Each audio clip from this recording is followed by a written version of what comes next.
All right. Thank you, sir. So my favorite song of this episode is by a brand new group. I think they chose not a great name, but their name is Mixx, spelled Mixx. Not Mixx. There's another group called Mixx, Minx. I'm pretty sure they're a dance group, though. No, people were meant. They're saying like I think they're like they're not a dance. They're not like Bambino or whatever. They're like an actual. They tried to be a girl group. Huh. Okay. Anyway, so that's Mixx with their song "Oh My Mind."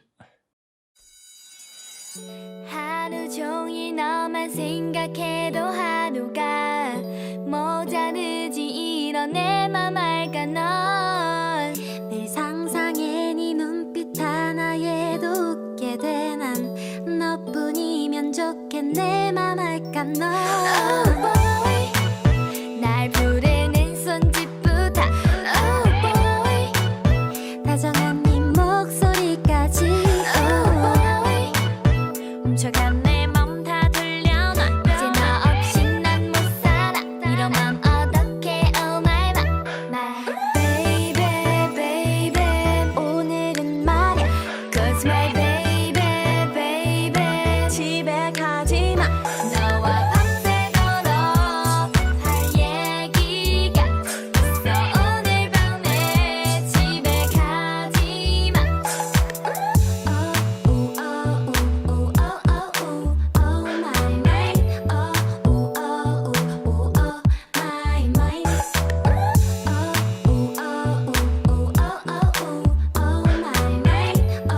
mind my mind I can just imagine someone being like, "Oh my mind, Yeah. Not on my mind. oh child, my mind, Oh ma. Not my. I'm sorry. Oh my mind. oh my mind." On my mind. That's oh my mind, child. Now, you heard a snippet of it. It does not go like what Josh is saying. Now this song is, I think it's the definition of a creeper. Okay? Oh yeah. Like when I first heard this song, I was like, okay. But we listened to it again, dude, and then again, and then we were singing it, and then again. It's growing at a astronomical rate. Yes. Yes. As for me, right? So this song, it's a very, very chill song. Yeah. And I can totally understand it if someone says this is a boring song. I understand where you're coming from. Because there's not a lot of ups and downs in it. Yeah. But unlike a lot of songs where we are like, oh, there's no ups and downs, right? We say that a lot. The backing track is the standout, right? Now we tried to figure out who produced it. We really did. I couldn't find it. Yeah, we looked on English sites. I looked at it in Korean, Google, Naver. We tried, and it doesn't really come up with anything. Maybe because Mixx is so new. Yeah. Or maybe the producer of this is not too well known. Yeah, maybe once they release an album, because usually when you release a mini album, you're required to write in the producer or whatever. Mm-hmm. But it really, really sounds like a Double Sidekick and it sounds like Double Sidekick and Brave Sound had a baby. Yeah. And then that baby smoked a little weed or something, chilled out a little bit. Yeah. Double Sidekick, I think, is very characteristic in his kind of simplistic beats. And it has a very kind of certain flavor in the beats and sounds that he likes. And Brave Sound is really kind of known for including these little boops and beeps and kind of haze and claps. Things that kind of add quote unquote more catchiness to a song. Mm-hmm. And this song kind of has both of those. Yeah. It has the great kind of through line of a very simple, very unobtrusive but catchy kind of beat. Mm-hmm. But it also adds in hey, hey, heys and yes and a little touches that make it surprisingly catchy for us. Yeah. And then after you listen through a few times, and you kind of get through the backing track and you just kind of grab, the way they kind of also sing lines is really catchy as well. Yeah. I think so, right? That's one of my favorite parts. I don't know exactly what they're saying, right? But they're just na na na na na. They snip off that last part of the last thing, and it's simple, but it's so catchy to me. I really love it. That's my favorite part is when they sing it like that. And you got to be a little bit careful with that sometimes because like as a singer, you don't want to like kind of chop your notes so like choppy because it doesn't really sound like you're singing. It sounds more like you're just talking. But the way they do it, it sounds good. I don't know what's different about it, but it definitely does sound good where they kind of like na na haji ma. Yeah. And it's kind of adds a little bit of a cuteness to it. Yeah, it adds a little bit of cuteness. I think it adds a little bit of flavor to an otherwise very chill song, you know? And another great thing about the production, like we know, like listening to the girls sing on this track, they don't seem like they might be on their own free time. I don't know, right? Yeah. But from what we hear, the singing is not good. It's not great. No, it's very weak vocals. Yeah. But unlike fucking IOI's producers, okay, whoever produced this covered it up pretty well, I think. With the style that they sing in and the type of song that it is, they never really have to strain their voices or kind of really hit really high notes. They kind of sing in this pocket, which is within their range, where it's pretty obvious that they're not trying to showcase the vocals, but they're also not really like attacking our ears of kind of like pitchiness or horrible harmonization. There's some good layering in there as well. And they're like, okay, they can't sing super well, right? It's kind of boring. So they were like, okay, we're going to add in haze. We're going to add in catchiness. We're going to add in na-na-nas, right? Like, we're going to add in some more like boopity-boops, right? Like, we're going to make this a awesome song. Yeah, we're going to make this a song, right? And that's great. Yeah. And the video also, if you're not watching the video version, if you watch this video, it is definitely a Digipedi video, right?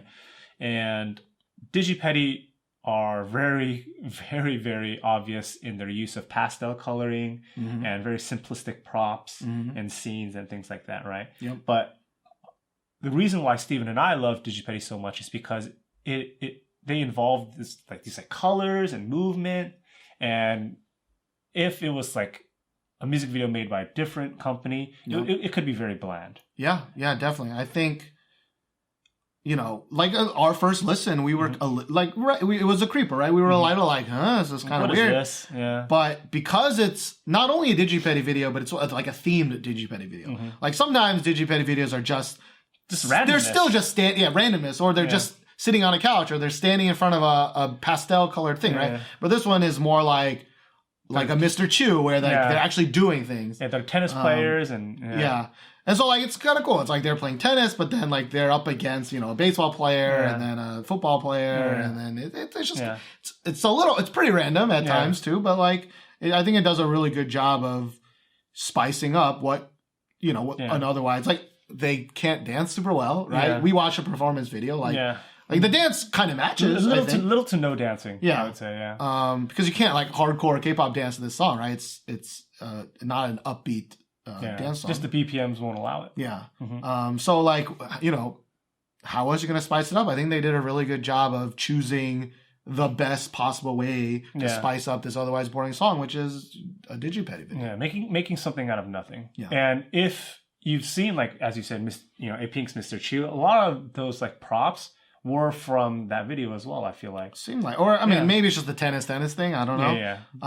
But, like, I can picture the generic version of this video, right? It's just them in those, like, 3 sets that all the other Nu.D groups are in, like, dancing and looking into the camera. And face shots. And it's like posing. No. And that's, that's boring. Even though there's no real kind of, like, story, there's still kind of not necessarily plot, but kind of, there's something going on. It's kind of hard to explain unless you watch the music video itself. Yeah. Because they're actually doing something. They have a purpose.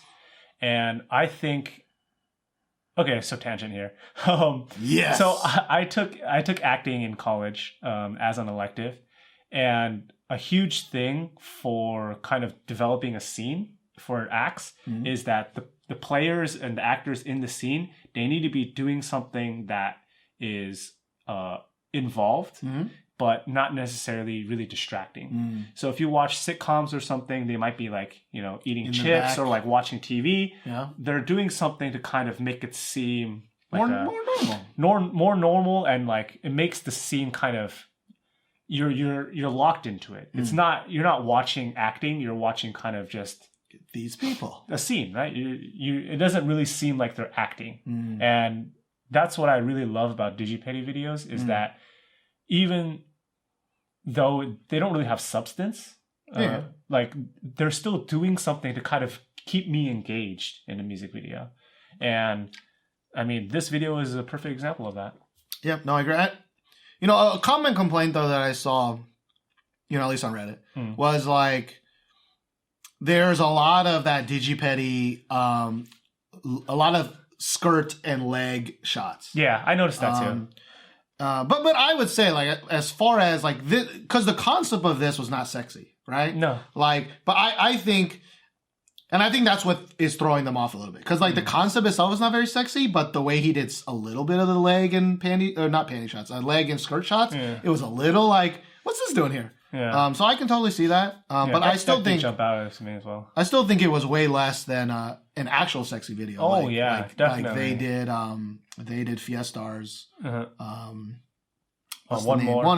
One more. And there's like, you know, way more sexy shots. Like EXID had like fucking dick plants, right? Like this one was had a little bit of hints, and I can get why people complain, but also like let's put it in context. Tame guys. in comparison. Let's be real. But yeah, those shots definitely like also kind of stood out to me as well. Yeah. But you know, I think if we ran a school of like training Nu.D group companies of like what they can do to spice up some shit. Granted, I'm sure a Digipedi video like costs some monies, right? You know, but like this is such a great 1-2 punch of like how to make an otherwise.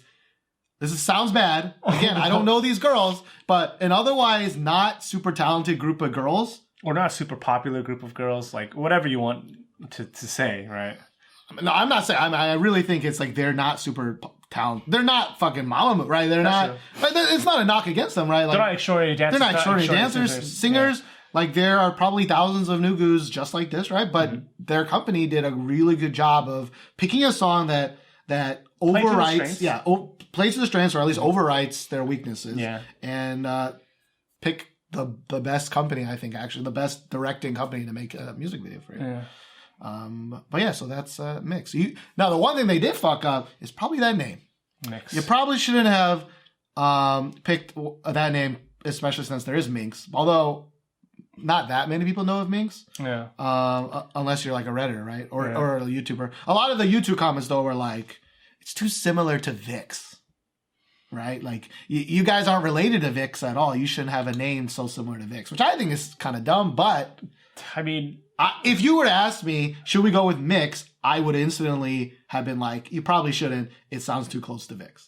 I definitely would not. You wouldn't have thought that? I wouldn't complain about it as a person, but I can see other idiots complaining about it. I mean, that's just kind of certain fandom pettiness. I mean, not all that Starlights are like that, but every kind of fandom has those fans, right?